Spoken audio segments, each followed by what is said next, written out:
John William Charlton Moffat is a former Royal Navy Fleet Air Arm pilot, famous for crippling the German battleship Bismarck during its Atlantic sortie, codenamed Operation Rheinübung, on 26 May 1941, whilst flying a Fairey Swordfish biplane. Early life and family. John Moffat was born in the village of Swinton in the Scottish Borders County, to Mary and Peter Moffat. When he was a child, his parents moved to Earlston, where his father opened the first garage. John's father, Peter, had served in the Royal Navy during the First World War, joining in 1914 to qualify as an aeronautical engineer for the Royal Naval Air Service. Peter served in No. 2 Wing RNAS under Wing Commander Charles Rumney Sampson, the first man to fly an aircraft off a ship. Peter Moffat served in Belgium and was posted to the seaplane carrier HMS Ark Royal, which sailed to the Mediterranean to take part in the Gallipoli campaign. Peter left the service in 1917 and married Mary in 1918. Mary Moffat was an amateur opera singer. Moffat's mother encouraged him to take up playing musical instruments. Owing to this, John learned to play the violin and piano by the age of 10.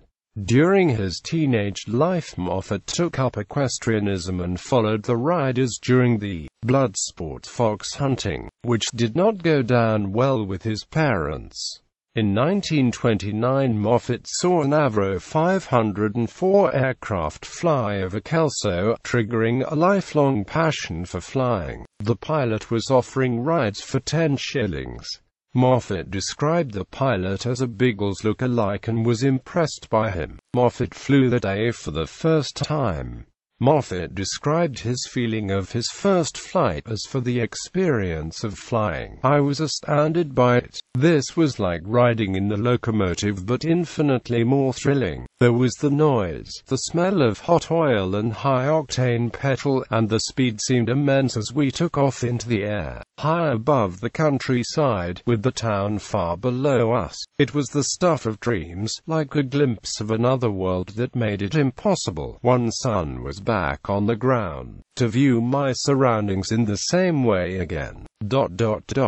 Now that I think about it, the pilot has an enormous amount to answer for. Moffat passed the entrance examination for Kelso High School and finished his preliminary education there. Moffat excelled at rugby and was selected for the school's first team. Moffat had wanted to go to Edinburgh University, but owing to the Wall Street crash of 1929, the Moffats could not afford the university tuition fees. Moffat applied for a bursary, took examinations and attended interviews, but failed to make the grade and was not offered assistance. Moffat had no choice but to leave school at 16, to make his living working for a bus company, which he disliked, and using his musical talents playing at weddings. By 1938, Moffat was bored with life at the bus depot and decided to apply for a position as a naval pilot in the reserve, having seen an advertisement which promised to train him as a pilot while offering him a substantial wage. Moffat had not pursued a flying career earlier, believing it to be beyond the aspirations of ordinary people, but now seized the opportunity and applied to join the Fleet Air Arm. Moffat heard nothing from the Navy and moved to London. After failing to find work in the Rhodesian police force through the High Commission in London, he received a letter from the Navy offering him a part-time job in the reserves. Moffat accepted the Navy's offer and was ordered to report to HMS Frobisher in Portsmouth. Moffat had been on leave in Kelso on the 1st of September 1939 when Germany invaded Poland.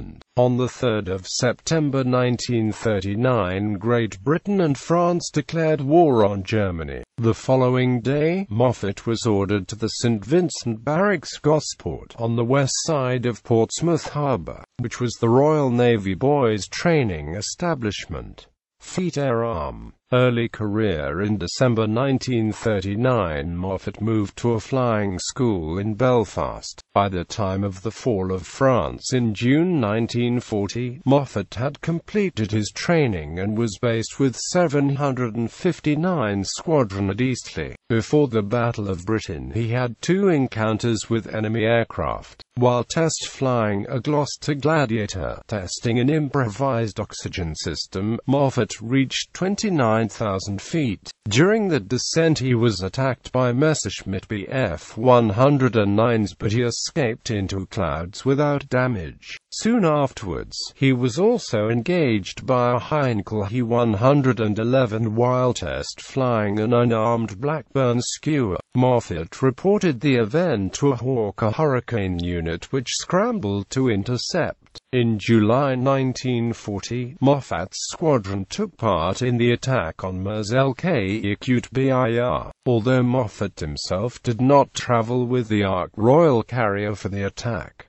Later that autumn, Moffat joined 818 Squadron. On the 24th of May 1941, the German battleship Bismarck sank the Royal Navy battlecruiser HMS Hood, and HMS Ark Royal was ordered, as part of Force H, to hunt down Bismarck and sink her. On the 26th of May 1941, the Bismarck was nearing the safety of the French port of Saint-Nazaire. A last-ditch attempt to slow the battleship down, so that the British heavy units could catch up with her, was made that night. At 21:05 hours, Moffat and his observer TSLT.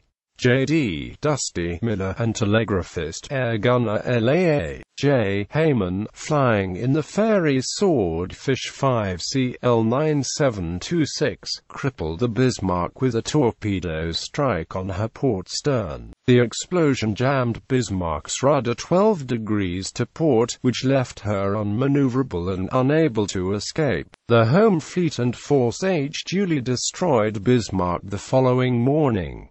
After the war, Moffat left the Navy in 1946 and returned to Glasgow. He went to college in Glasgow to get a business degree and also achieved a diploma in hotel management. Moffat had stopped flying after leaving the Navy. In his 60s, after 40 years, he began flying again. He celebrated his 90th birthday in June 2009 by performing aerobatics in a light aircraft. In 2010, his book, One Sank the Bismarck, co-written with documentary writer Mike Rossiter, was released.